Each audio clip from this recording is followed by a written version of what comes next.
আমাদের সেনাপ্রধান একটা কথা বলে দিয়েছেন, গোটা দেশ তোলপাড় হয়ে গেছে, তাই না? এমনকি যারা শয়তানের ডিলার, এটা কোরআনেরই কথা, হাদিসের কথা, শয়তানের কি আছে? এই বেতনভুক্ত নিযুক্ত কি আছে? ডিলার আছে।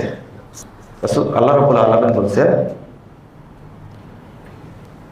ওয়া ইন্নাশ শায়াতিনা লা ইউহুনা ইলা আউলিয়াইহিম লিউজাদিলুকুম। আল্লাহ বলছেন শয়তানের যারা ডিলার আছে তাদের কাছে শয়তান ওহী করে। এটা সূরা আনাম 121 নম্বর আয়াত। শয়তানের যারা নিযুক্ত, আপনি এজেন্ট বলেন, ডিলার বলেন, বা দালাল বা চামচা, যেটাই বলেন না, এগুলো বললে একটু খুব নিচু ভাষা হয়ে যায়, তো এজেন্ট বলেন আপনি, তবে এটার মাথায় থাকতে হবে তাদের কাছে ওহী করে লিউজাদিলুকুম, যেন এরা তোমাদের সাথে বিতর্ক করতে পারে। আর এমন এমন বিতর্ক করবে যে বিতর্কের আপনি জবাব দিতে পারবেন না, এমন বাজে প্রশ্ন করবে। আচ্ছা, বুঝলাম যে আল্লাহ আরশ থেকে দুনিয়ার আসমানে নেমে আসেন, তাহলে তো আরশে কে থাকে? উত্তর কি দিবেন না? আরশ খালি হয়ে গেছে না? তাহলে এখানে আল্লাহর আরশে এখন কে থাকে? শয়তান থাকে। এই জন্য এইগুলো বিষয়ে বেশি আলোচনা হওয়া উচিত, যেন এই সমস্ত মূর্খ শয়তানদেরকে, এরা হলো মানব রচিত তাজা শয়তান, এই সমস্ত কথা বলে। এই উত্তরটা কি দিবেন আপনি? দিতে পারবেন উত্তর? এই মেম্বারের এই তিনটা থাক কেন, উত্তর দিতে পারবেন আপনি? হ্যাঁ, এইগুলো নাকি মারেফত। তাহলে মারেফত না, এটা হলো জাহিলিয়াত, মুগর মুগর। এই প্রশ্ন করলে কি করতে হবে? পিটুনি ছাড়া, 1.5 হাতে লাঠি ছাড়া এর কোনো সমাধান নাই। আপনারা বলেন না মায়ের উপরে কোনো, ভালো জানেন আপনারা, তাহলে মায়ের উপরে ওষুধ নাই। এই যে প্রশ্ন করবে, এমন অদ্ভুত প্রশ্ন, আল্লাহ নিজেই বলছেন লিউজাদিলুকুম। এগুলো কিন্তু কোনো মানুষের মাথা থেকে বের হবে না, এই বুদ্ধিগুলো কে দিছে? শয়তান দিছে। আল্লাহ পরের বাক্যটা বলছে, সবাই শুনে রাখেন, লাইন আতাতুমুহুম ইন্নাকুম লামুশরিকুন। এই শয়তানের এজেন্টদের যদি তোমরা আনুগত্য করো, অবশ্যই তোমরা মুশরিক হয়ে যাবে। তাহলে যত পীর আছে সবগুলো কি শয়তানের এজেন্ট? আর তার আনুগত্য করলে কি হবে? মুশরিক হবে। তো মুরিদরা কি মুশরিক করে, তাজা মুশরিক করে, ও যা বলে তাই শোনে। তো আল্লাহরা বলছে যে লিকুল্লি নাবিয়িন আদুওয়া শায়াতিনাল ইনসি ওয়াল জিন ইউহি বা'দুহুম ইলা বা'দ যুখরুফাল কওলি গুরুরা। 112 নম্বর আয়াত সূরা আনাম। মানুষদের মধ্যে শয়তান আছে, জিনদের মধ্যে শয়তান আছে। আমি প্রশ্ন করি আপনাদেরকে বারবার, আপনারা বলেন যে মানুষের মধ্যে শয়তান কারা? আল্লাহ যে বলছেন মানুষের মধ্যে শয়তান আর জিনের মধ্যে শয়তান, ইউহি বা'দুহুম ইলা বা'দ। এক শয়তান আর এক শয়তানের কাছে কি করে? ওহী করে। কি ওহী করে?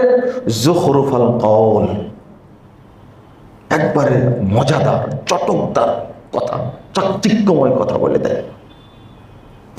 চাকচিক্যময় কথা, এমন ফজিলতপূর্ণ কথা বলবে আপনি নামাজই ছেড়ে দেবেন। ওই যে পীর ধরলে, পীরের মুরিদ হলে নামাজ লাগে না।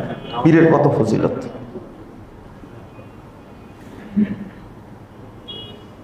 এরপর বলছেন মান আরাফা নাফসাহু ফাকাদ আরাফা রাব্বাহ, যে নিজেকে চিনলো সে রবকে চিনলো। ওয়া সাকাতাত আনহু শারাই, যখন রবকে চিনে ফেললো তখন তার উপর থেকে শরীয়ত সব কিছু রহিত হয়ে গেল। নাউযুবিল্লাহ, আস্তাগফিরুল্লাহ। কি সুন্দর করে এজন্য মানসুর হাল্লাজ, তারপরে বাইজিদ বুস্তামি, এই সমস্ত ইবলিসদের বক্তব্য এইগুলো সাকাতাতান সারায়। সেই ইমাম ইবনু হাজাম আন্দালুসি আপনার 456 হিজরিতে এই কথা লিখছে, সাকাতাতান সারায় মান আরাফা নাফসাহু ফাকাদ আরাফা রাব্বাহ। রবকে চিনলে, নিজেকে যে চিনলো সে কি রবকে চিনে ফেললো। আর যখন রবকে চিনে ফেললো তখন তার উপরে কোনো শরীয়ত থাকে না, নামাজ রোজা হজ যাকাত কিছুই লাগে না। এই যে এত সুন্দর ফজিলত বললে, শুধু ছাড়, শুধু কি ছাড়, আপনার কোনো কাজ করা লাগবে না, নামাজ পড়া লাগবে না, রোজা রাখা লাগবে না। আল্লাহ বলছেন যুখরুফাল কওল, একবারে মজাদার কথা বলবে। আর বলবে কি যে আরে একবার সুবহানাল্লাহ বললে 49 কোটি নেকি হয়। কত সুন্দর কথা, এত সুন্দর কি কথা হয়। অথচ রাসূল সাল্লাল্লাহু আলাইহি ওয়াসাল্লাম বলছেন সুবহানাল্লাহ কেউ যদি একবার বলে 7টি আসমানে 7টি জমিনে যত ফাঁকা জায়গা আছে নেকিতে পূর্ণ করে দিবে। সেই মুসলিমের হাদিস, 232 নম্বর হাদিস। আপনি একটু চিন্তা করেন, সুবহানাল্লাহ 12টা বাজায়নি, মর্যাদা নষ্ট করেনি সুবহানাল্লাহ। সুবহানাল্লাহ বাক্যটা কিন্তু সাধারণ কোনো বাক্য না। রাসূল সাল্লাল্লাহু আলাইহি ওয়াসাল্লাম বলছেন সুবহানাল্লাহি ওয়া বিহামদিহি, শুধু এই বাক্যটার কারণে মাখলুকাতের যত জীব আছে আল্লাহ তাদেরকে খাবার দান করে। এই বাক্য না থাকলে কাঠ, বিল্ডিং যেমন না খেয়ে থাকে, মানুষ, গরু, ছাগল, যত প্রাণী সবগুলো আল্লাহ কি না খায় রাখতেন। ফেরেশতারা কি খায়? ফেরেশতারা খায়? মানুষের সংখ্যা বেশি না ফেরেশতার সংখ্যা বেশি? আল্লাহ না খায় রাখতেন ফেরেশতাদের মতো। রাসূল সাল্লাল্লাহু আলাইহি ওয়াসাল্লাম বলছেন সুবহানাল্লাহ শব্দটা যদি জিকিরটা আল্লাহ না দিতেন কোনো মাখলুক খেতে পেত না। পশু পাখি, গাছ, পোকা মাকড় যা আছে সব ফেরেশতাদের মধ্যে জীবনযাপন করতো, খেতে পেত না।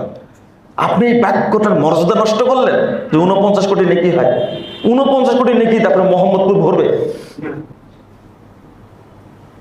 আল্লাহ নবী বলেছেন আসমান, 7টি আসমানে যত ফাঁকা জায়গা আছে, 7টি জমিনে যত ফাঁকা জায়গা আছে সব আল্লাহ নেকিতে পূর্ণ করে দিয়েছে। সুবহানাল্লাহ, এত দাম, আপনি মর্যাদা নষ্ট করলেন। ও বেয়াকুব জানে না, ওই 49 কোটির কথা শুনে ও পাগল হয়ে গেছে, জানে না যে।